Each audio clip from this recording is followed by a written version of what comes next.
I have an interest in education, and I find that if my students, some of whom are here today, so I'm really happy to see their faces, I find that if my students take an interest in something, then they work really hard to learn that thing. Allow me to explain. I used to be a teacher at this very institution. I learned a lot from this place. Amongst the things that I learned, one thing that I observed really keenly is that teachers are busy, incredibly busy. So Diwali celebrations are coming up, call the teachers. An important guest is visiting our school, bula lo teachers ko. Annual day or assembly has to be organized, call the teachers. I can keep going, you understand. Where are my TEDx teacher superstars who helped organize this event? How about a round of applause for them?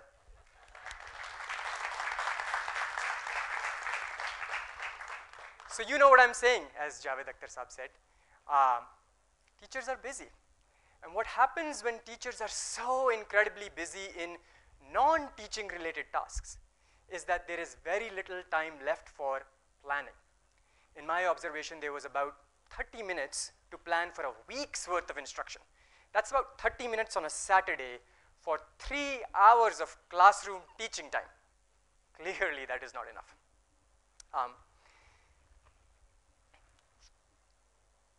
While teachers are so busy, what happens is that they rely on textbooks. And that would be fine, except that this is where I need your love and support to say the things that I know are true but are also incredibly harsh. Yeah? The textbooks that we as teachers rely on are incredibly boring. They are horrible. They are mediocre. Allow me to give you some examples. Yeah? I'm here not just talking about the typos or the spelling mistakes that are littered across these documents, which I would say are perhaps some of the easiest mistakes that we can fix in those things, right? I am talking about deep structural design challenges here. These are textbooks that are not propelling student interest, not illuminating their questions, not raising their curiosity. Here are a couple of examples. This is the first chapter from the class 6 science textbook. Yes? Can I move back a little? Yeah, absolutely. This is chapter 7 from the class 6 science textbook. Title is Getting to Know Plants. Now this is a 14-page excruciating detail on learning the parts of the plants. Are you ready? I'm a teacher. I will quiz you after this. Pay attention, yeah? Reticulate venation, stigma, style, pistil, lamina, petiole, stamen, anther. I can keep going. This is barely half the list. Now don't get me wrong. I am not saying that the students should not know the parts of the plant. Of course that's what not. I'm not saying that, right? What I am saying instead is that if all we focus on in that 14-page excruciating detail is an encouragement to our students to memorize the parts of the plant, then important ideas, important questions that are authentic and organic to the students will get left behind in the class period. Questions like the one Devesh, a 12-year-old boy, asked me, which is, do bananas have seeds? Another question that was presented to me was, why do plants make flowers? Which then led to a conversation that an apple was once a flower, which when I learned, by the way, blew my mind. Another piece of evidence. This is chapter 4 in the class 7 science textbook. The title is a little hard to read, but I think it is sorting materials into groups. The learning objective here, by the way, I'm going to do a lot of this, so let's just get used to it, yeah? The learning objective here is some objects are soluble in water and others are not soluble in water. No big deal. Important idea for the students to learn. When I was finished teaching this chapter inside my classroom, one of my students came to me and said, "Sir, 3 saal se baar-baar yahi cheez padha rahe ho." You're teaching us this from the last 3 years, he said, right? And sure enough, you go look in the textbooks from previous year and the year before that, this learning objective with the same level of complexity exists in all of those textbooks, right? Again, what I'm saying is not that students should not know about solubility. Of course they should. But if we keep on doing mindless repetition again and again, year after year, then what is going to happen is that authentic questions that students have about solubility will get left behind. Questions like, Water is not soluble in oil, we know that. Why are oil spills in oceans so hard to clean? Okay. If you think I'm harping way too much upon science, let's talk about mathematics. Yeah? This is a chapter titled Simple Equations in a mathematics textbook, and quick primer here. These are equations that just have an equal to sign in the middle, right? They have a left-hand side and a right-hand side. Things are balanced, equal to sign in the middle, right? The most interesting part of this chapter for me and my students was this section which said, practical situations, right? Where are we going to use simple equations in practical situations? Let's talk about it. The first question underneath that heading is, sum of 3 times a number is 11 is 32. Find that number. I don't know about you, but to me and my students, that doesn't look like a practical situation, right? What is a practical, authentic situation to a child or a student is, how many marks do I need to get in my final exam so I can get 90% for the whole year?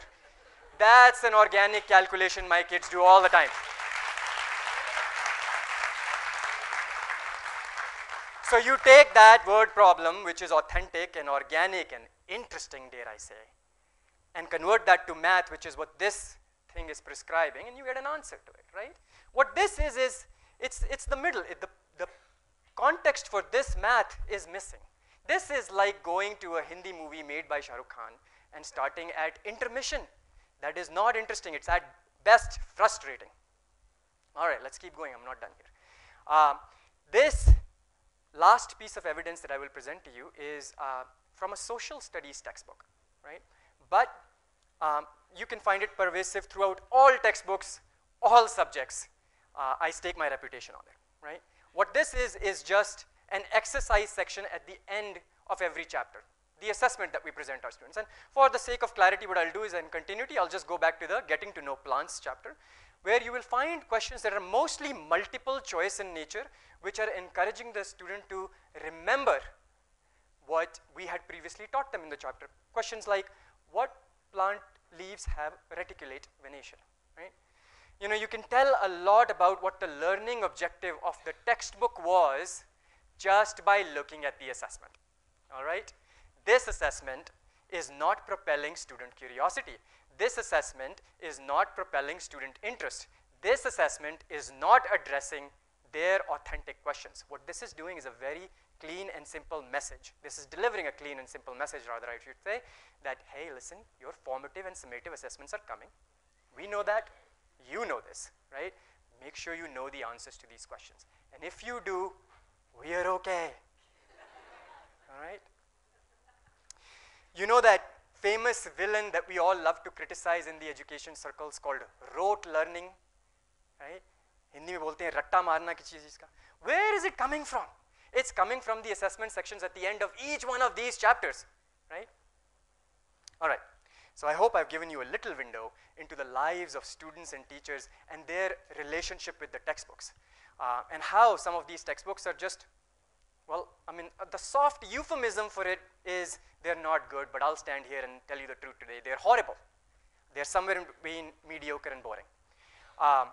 And because teachers are so busy in non-teaching related tasks, what they have to do is rely on these textbooks. So what is in the textbook gets taught, yeah? That's a problem. So a few years ago, we decided to do something about this, and we started an organization that would propel student interest in learning by addressing some of their authentic questions. Allow me to give you some examples, yeah?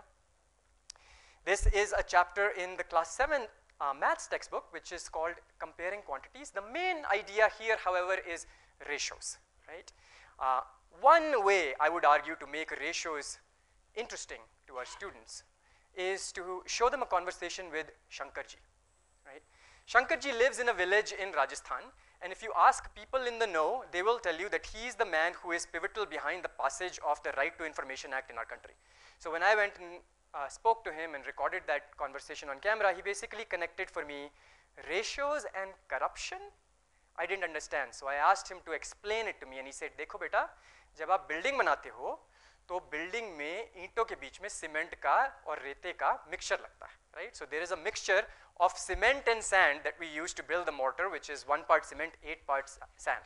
Now because the cement is expensive, what many of the contractors do is they will mess up with this ratio. It will go from 1:8 to 12 to 16 to 20, right? And so what happens when we build buildings in our country with a messed up cement sand ratio? Well, here's what he said. और आप उसमें से corruption करना चाह रहे हो तो आप क्या करते हो कि उस अनुपात को बिगाड़ देते हो, वो रेशो बिगाड़ देते हो। एक 12, एक 16, एक 20। मतलब क्या कि एक भाग लिया हमने सीमेंट का, हाँ, और 20 भाग आपने रेत का डाल दिया। हाँ, तो बिल्डिंग तो ठीक नहीं बनेगी। तो बिल्डिंग नहीं बनेगी वैसी। हाँ, ढांचा तो बन जाएगा, हाँ, दिखेगा, लेकिन वो तो गिरने लायक हो जाएगा। जैसे पानी की टंकी बनेगी तो उसमें पानी थोड़ी रुकेगा यार। ऐसा देखा आपने कई जगह। हाँ, पूरी पंचायतों में पानी की टंकियां जिस दिन से बनी है ना, आज तक उसमें पानी नहीं डाला, क्योंकि उनको मालूम है कि पानी डालते ही गिरेगा। ढांचा बना हुआ है, हाँ, खंबे खड़े हैं, ऊपर वाला पूरा सब कुछ है, हाँ, लेकिन पानी डालते ही वो गिरेगी। हाँ, क्योंकि उसमें सीमेंट डाला एक भाग और रेत डाली 20 भाग। रेत ज्यादा, सीमेंट कम डाली, क्योंकि सीमेंट महंगी है। आपको करप्शन करना है तो कौन सी चीज में से खाओगे आप? आपने सर स्वयं देखी है पानी की टंकी जिसमें आज भी खड़ी है। आप मेरे साथ गांव में चलोगे, आज भी खड़ी है, उनमें आज भी पानी नहीं है। आज भी वो पिलर पे खड़ी टंकियां पड़ी है। शो पीस है, शो पीस है। अच्छा। आज भी दिखता है। Alright, few more examples. You can applaud if you want, it's fine. Thank you. This is chapter 4 from the geography textbook, which introduces students to the idea of air and its corresponding pressure. Now, one way I would argue to make this interesting to the students so they pay more attention and are well interested in the subject is to show them an experiment. Take an empty glass, take a piece of paper which is a little bit thicker than your notebook ka kagaz, fill the glass up with water and place the paper on top of the glass and then invert the whole apparatus and let your bottom hand go and watch your students lean forward and say, how did you do that? And that leads to a conversation on air pressure and air pressure in real life, which is all about filling your cycle tires up with air, and then more questions from students. Cycle में हवा कितनी होनी चाहिए? Tyre में हवा को नापते कैसे हैं? ट्यूब में अगर हम बहुत ज्यादा हवा भर देंगे तो क्या होगा? टायर में हवा अंदर कैसे रहती है? Let's keep going. Give you a few more examples of this. This is chapter 1 from the grade 6 science textbook. Where does food come from? One way to learn about where food is coming to our dinner plates from is to read this chapter. One way I would argue to make this more interesting is to actually take a journey.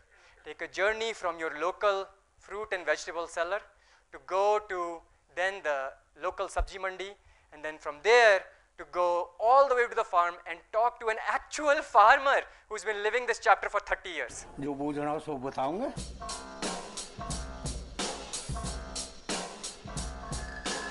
क्या नाम है आपका? नाम तो गम हिसाब तो शिवशंकर है। शिवशंकर। क्या बुलाते हैं लोग आपको? शिवली। शिवली। मतलब छोटा शॉर्ट में कर दिया उसको। अच्छा, अपने खेत में उगाते क्या? हमारे यहाँ ज़्यादातर ईख की पैदा हो है, गेहूँ भी हो है, हाँ, सरसों भी हो है, हाँ, फसल तो सभी हो जा, पर ज़्यादातर जो है ईख की और चावल की पैदा। अच्छा, फसल उगाने में सबसे मुश्किल बात क्या है? This penultimate example, okay, is from chapter 11, which is titled Lights and Shadows. And one way to make this interesting is to ask the students, hey, what are your questions about this chapter that you are interested in? And that will yield questions like, can shadows be colorful? Do they necessarily have to be black? And that leads to some silliness. Can you guess what is odd about this scene?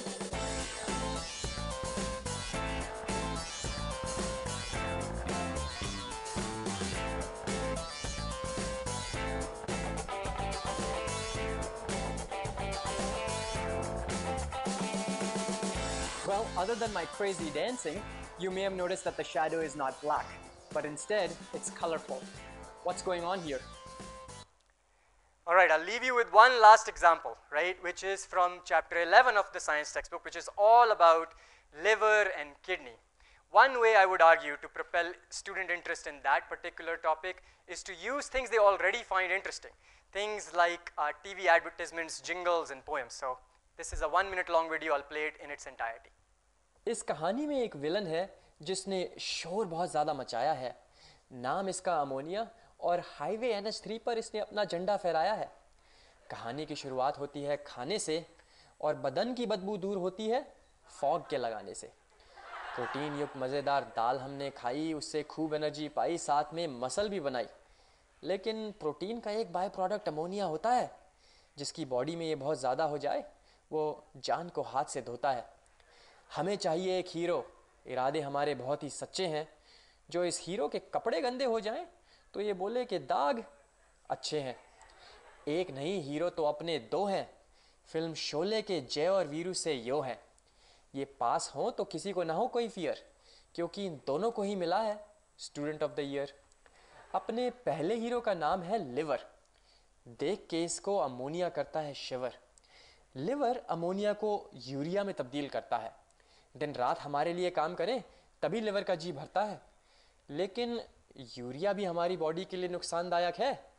Ammonia के बाद ये एक नया खलनायक है। फिक्र मत करें दोस्तों, अब मैदान किडनी ने संभाला है। ये ऑर्गन सही से चले तो लाइफ जिंगा लाला है। कैंट आरओ प्यूरीफायर की तरह किडनी ब्लड को छानती है, खून में घुले यूरिया को अलग करके ही ये मानती है। अलग हुए यूरिया का अब लेंगे हम हिसाब, निकालेंगे इसको बॉडी से, बनाकर इसको पेशाब। यू से शुरू होने वाले शब्दों का चलेगा जोर अब पूरे ज़माने में। यूरिटर, यूरिनरी ब्लैडर, यूरिथ्रा के रास्ते यूरिन निकलेगा गुसल खाने में। तो हुई लिवर और किडनी की जीत, सब लोग जाओ अब अपने घर जी। इस स्टोरी को सुन हम सभी बोले what an idea sir ji. Thank you. Thank you.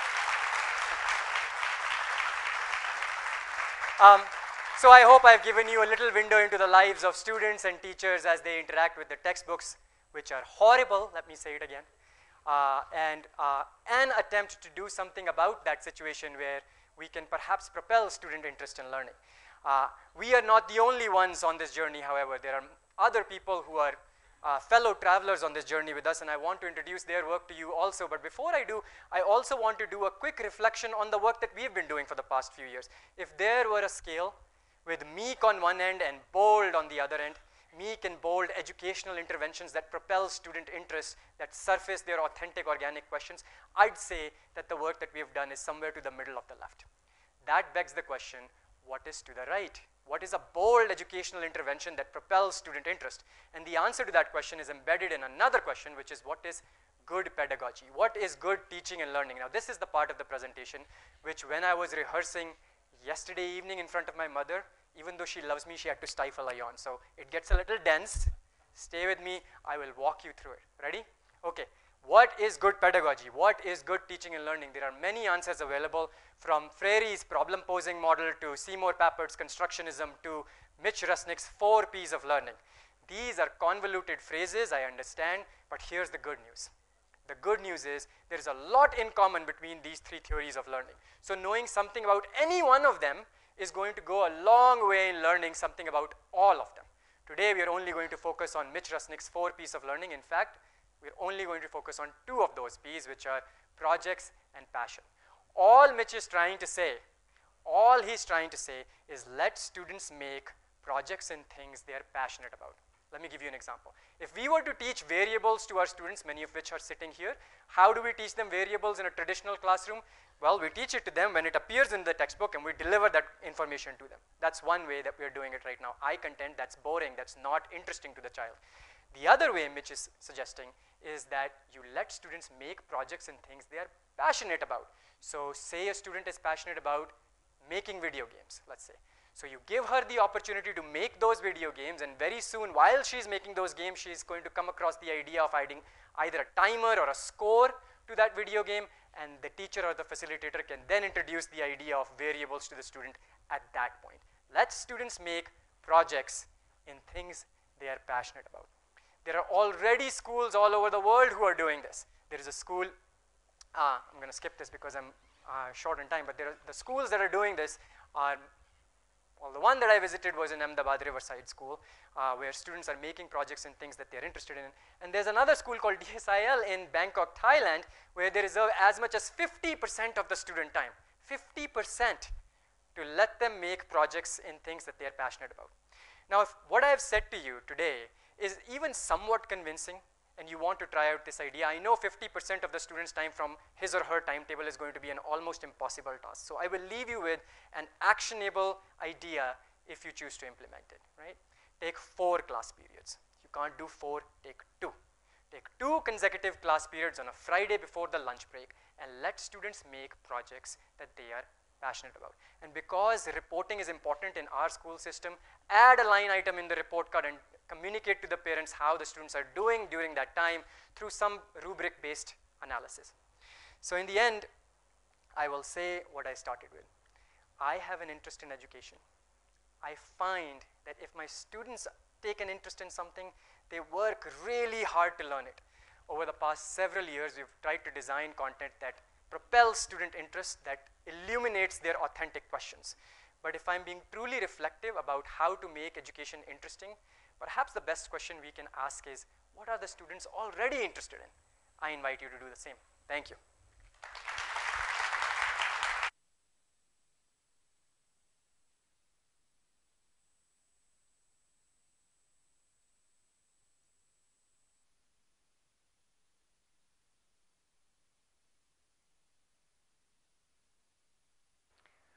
Thank you, sir. The passion and enthusiasm you exude is infectious. In the following video, well-known mythologist, author, and business analyst Devdutt Patnaik takes an eye-opening look in the midst of India and the West and shows how the two fundamentally different sets of beliefs about God, death, and heaven help us to consistently misunderstand one another. We present to you Devdutt Patnaik.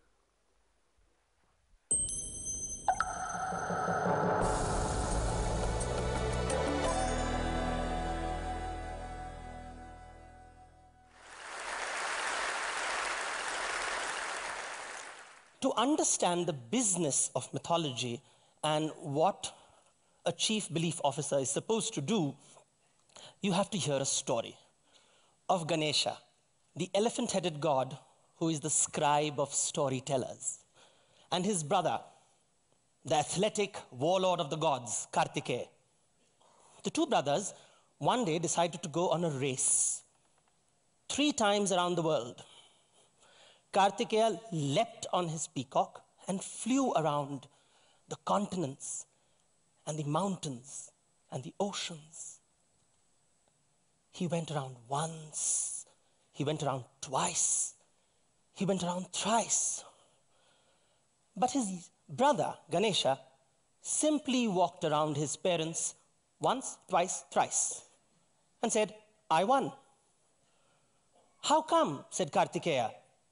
And Ganesha said, you went around the world. I went around my world. What matters more?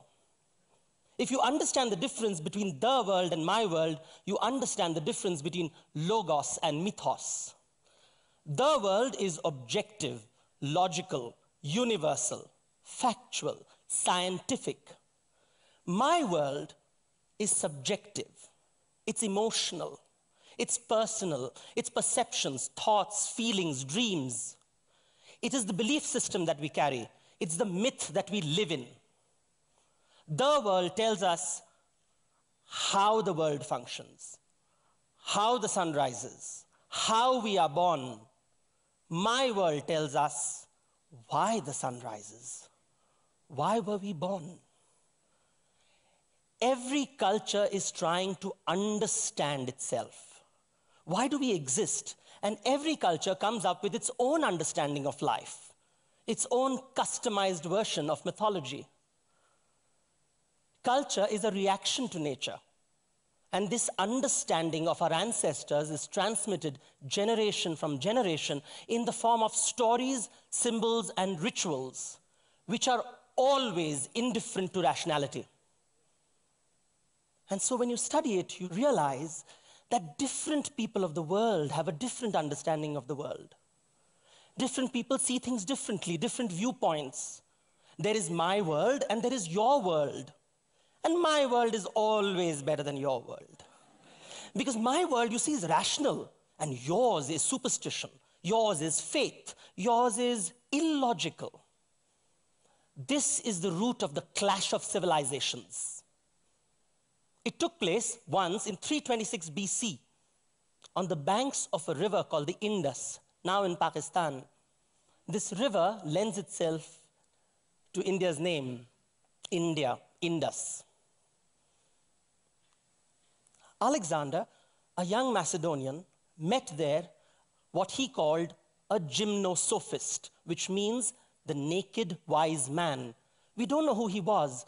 Perhaps he was a Jain monk, like Bahubali over here, the Gomateshwara Bahubali, whose image is not far from Mysore. Or perhaps he was just a yogi who was sitting on a rock, staring at the sky and the sun and the moon. Alexander asked, "What are you doing?" And the gymnosophist answered, "I'm experiencing nothingness." Then the gymnosophist asked, "What are you doing?" And Alexander said, "I am conquering the world." And they both laughed. Each one thought the other was a fool. Gymnosophist said, "Why is he conquering the world? It's pointless." And Alexander thought, "Why is he sitting around doing nothing? What a waste of a life." To understand this difference in viewpoints, we have to understand the subjective truth of Alexander, his myth, and the mythology which constructed it. Alexander's mother, his parents, his teacher, Aristotle, told him the story of Homer's Iliad. They told him of a great hero called Achilles, who, when participated in battle, victory was assured. But when he withdrew from the battle, defeat was inevitable. Achilles was a man who could shape history, a man of destiny. And this is what you should be, Alexander. That's what he heard. What should you not be? You should not be Sisyphus, who rolls a rock up the mountain all day only to find the boulder roll down at night. Don't live a life which is monotonous, mediocre, meaningless. Be spectacular, like the Greek heroes, like Jason, who went across the sea with the Argonauts and fetched the golden fleece.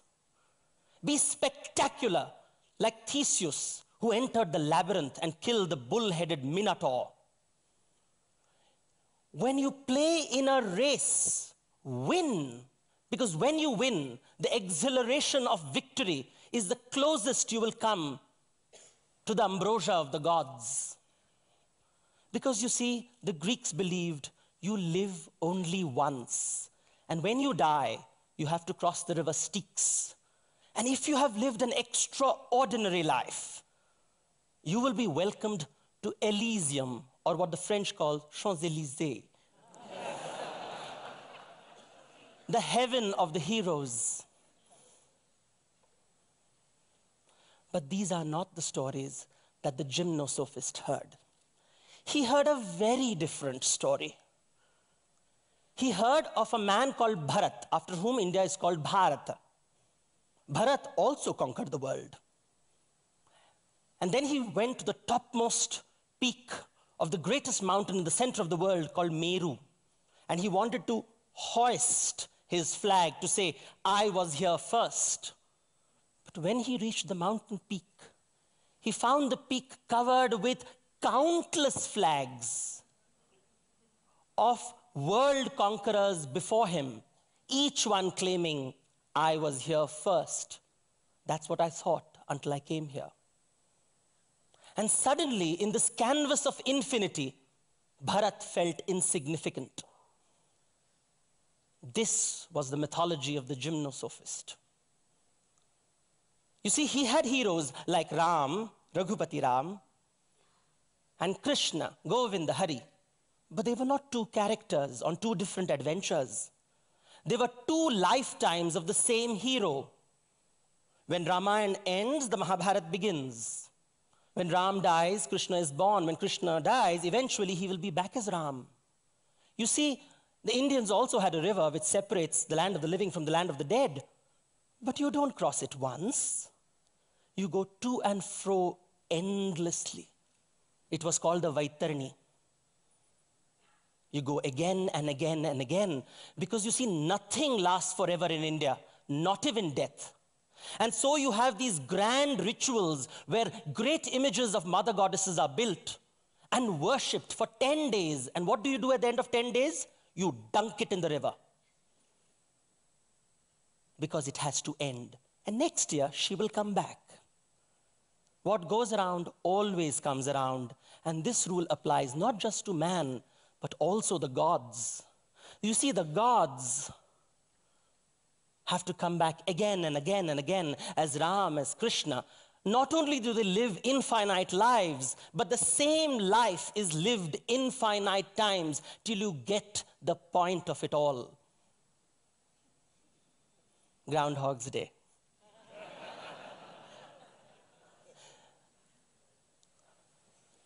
Two different mythologies. Which is right? Two different mythologies, two different ways of looking at the world. One linear, one cyclical. One believes this is the one and only life. The other believes this is one of many lives. And so the denominator of Alexander's life was one. So the value of his life was the sum total of achievements. The denominator of the gymnosophist's life was infinity. So no matter what he did, it was always zero.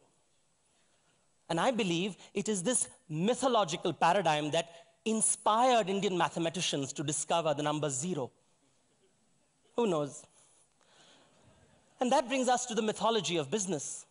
If Alexander's belief influenced his behavior, if the gymnosophist's belief influenced his behavior, then it was bound to influence the business they were in. You see, what is business but the result of how the market behaves and how the organization behaves? And if you look at cultures around the world, all you have to do is understand their mythology, and you will see how they behave and how they do business. Take a look. If you live only once in one life cultures around the world, you will see an obsession with binary logic, absolute truth, standardization, absoluteness, linear patterns in design. But if you look at cultures which are cyclical and based on infinite lives, you will see a comfort with fuzzy logic, with opinion, with contextual thinking, with everything is relative, sort of, mostly. You look at art, look at the ballerina, how linear she is in her performance. And then look at the Indian classical dancer, the Kuchipudi dancer, the Bharatanatyam dancer, curvaceous. And then look at business. Standard business model, vision, mission, values, processes. Sounds very much like the journey through the wilderness to the promised land, with the commandments held by the leader, and if you comply, you will go to heaven. But in India, there is no the promised land. There are many promised lands. Depending on your station in society, depending on your stage of life. You see, businesses are not run as institutions by the idiosyncrasies of individuals. It's always about taste. It's always about my taste. You see, Indian music, for example, does not have the concept of harmony. There is no orchestra conductor. There is one performer standing there and everybody follows. And you can never replicate their performance twice. It is not about documentation and contract, it's about conversation and faith. It's not about compliance, it's about setting. Getting the job done by bending or breaking the rules. Just look at your Indian people around here, you'll see them smile. They know what it is. And then look at people who have done business in India, you'll see the exasperation on their faces.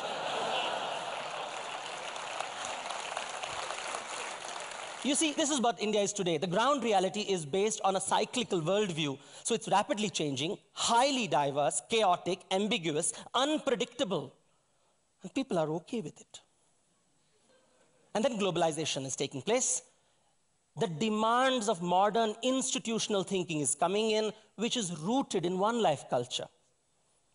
And clash is going to take place, like on the banks of the Indus. It is bound to happen. I have personally experienced it. I'm trained as a medical doctor. I did not want to study surgery. Don't ask me why. I love mythology too much. I wanted to learn mythology, but there's nowhere you can study, so I had to teach it myself. And mythology does not pay, well, until now. So I had to take up a job, and I worked in the pharma industry. And I worked in the healthcare industry. And I worked as a marketing guy, and a sales guy, and a knowledge guy, and a content guy, and a training guy. I even was a business consultant doing strategies and tactics. And I would see the exasperation between my American and European colleagues when they were dealing with India. Example, please tell us the process to invoice hospitals. Step A, step B, step C, mostly. How do you parameterize mostly? How do you put it in a nice little software? You can't. I would give my viewpoints to people, but nobody was interested in listening to it. You see, until I met Kishore Biani of the Future Group, you see, he has established the largest retail chain called Big Bazaar, and there are more than 200 formats across 50 cities and towns of India. And he was dealing with diverse and dynamic markets, and he knew very intuitively that best practices developed in Japan and China and Europe and America will not work in India. He knew that institutional thinking doesn't work in India, individual thinking. He had an intuitive understanding of the mythic structure of India. So he asked me to be the chief belief officer and said, all I want you to do is align belief. Sounds so simple, but belief is not measurable. You can't measure it, you can't manage it. So how do you construct belief? How do you enhance the sensitivity of people to Indianness? Even if you're Indian, it is not very explicit, it's not very obvious. So I try to work on the standard model of culture, which is develop stories, symbols, and rituals, and I will share one of the rituals with you. You see, it is based on the Hindu ritual of darshan. Hindus don't have the concept of commandments, so there's nothing right or wrong in what you do in life. So you're not really sure how you stand in front of God. So when you go to the temple, all you seek is an audience with God. You want to see God, and you want God to see you, and hence the gods have very large eyes, large unblinking eyes, sometimes made of silver. So they look at you, because you don't know whether you're right or wrong, and so all you seek is divine empathy. Just know where I came from, why I did the jugaad, why did I do the setting, why I don't care for the processes. Just understand me, please. And based on this, we created a ritual for leaders. After the leader completes his training and is about to take over the store, we blindfold him. We surround him with the stakeholders, the customer, his family, his team, his boss. You read out his KRA, KPI, you give him the keys, and then you remove the blindfold. And invariably, you see a tear because the penny has dropped. He realizes that to succeed, he does not have to be a professional. He does not have to cut out his emotions. He has to include all these people in his world to succeed, to make them happy, to make the boss happy, to make everyone happy, the customers happy, because the customer is God. That sensitivity is what we need. Once this belief enters, behavior will happen, business will happen, and it has. So then we come back to Alexander and to the gymnosophist. And everybody asks me, which is the better way? This way or that way? And it's a very dangerous question because it leads you to the path of fundamentalism and violence. So I will not answer the question. What I will give you is an Indian answer, the Indian head shake.